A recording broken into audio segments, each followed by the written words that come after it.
So I've been seeing a lot of things talking of the people making commentary.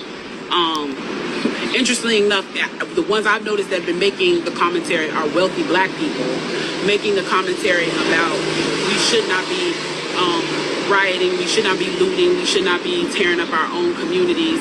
And then there's been an argument of the other side of we should be hitting them in the pocket. We should be focusing on the blackout days where we don't spend money.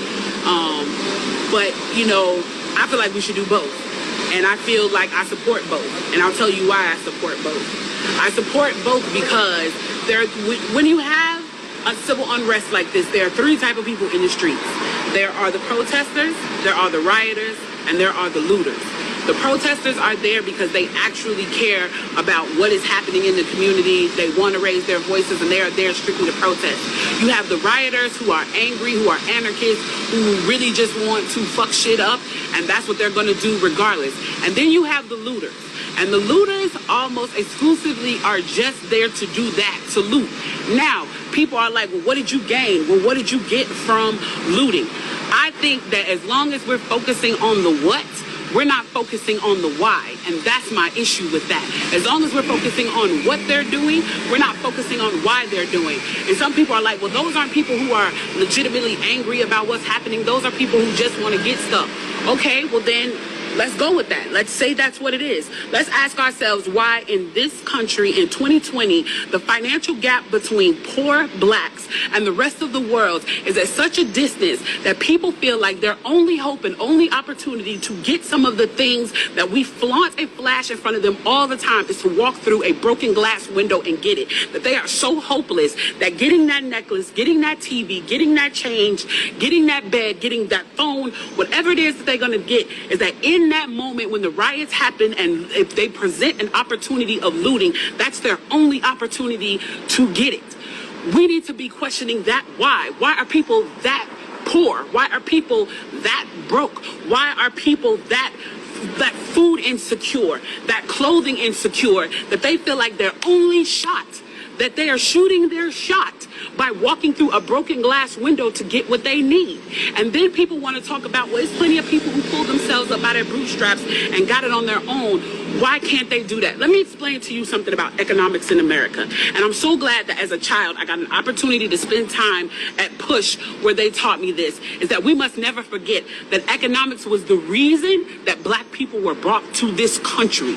We came to do the agricultural work in the South and the textile work in the North. Do you understand that? That's what we came to do. We came to do the agricultural work in the South and the textile work in the North. Now, if I right now decided that I wanted to play Monopoly with you, and for 400 rounds of playing Monopoly, I didn't allow you to have any money, I didn't allow you to have anything on the board, I didn't allow for you to have anything.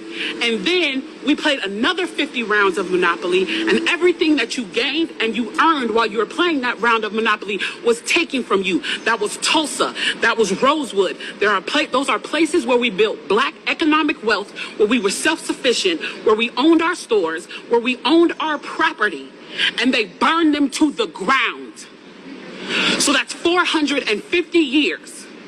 So for 400 rounds of Monopoly, you don't get to play at all.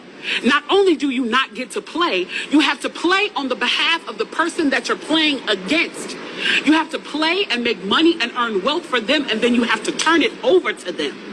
So then for 50 years, you finally get a little bit and you're allowed to play. And every time that they don't like the way that you're playing, or that you're catching up, or that you're doing something to be self-sufficient, they burn your game.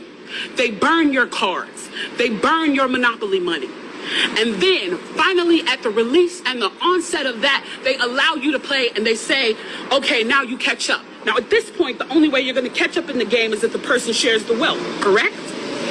But what if every time you share the wealth, then there's psychological warfare against you to say, oh, you're an equal opportunity hire. So if I played 400 rounds of Monopoly with you and I had to play and give you every dime that I made, and then for 50 years, every time that I played, if you didn't like what I did, you got to burn it like they did in Tulsa and like they did in Rosewood. How can you win? How can you win? You can't win. The game is fixed. So when they say, why do you burn down the community? Why do you burn down your own neighborhood? It's not ours. We don't own anything. We don't own anything. Trevor Noah said it so beautifully last night. There's a social contract that we all have. That if you steal or if I steal, then the person who is the authority comes in and they fix the situation. But the person who fixes the situation is killing us. So the social contract is broken.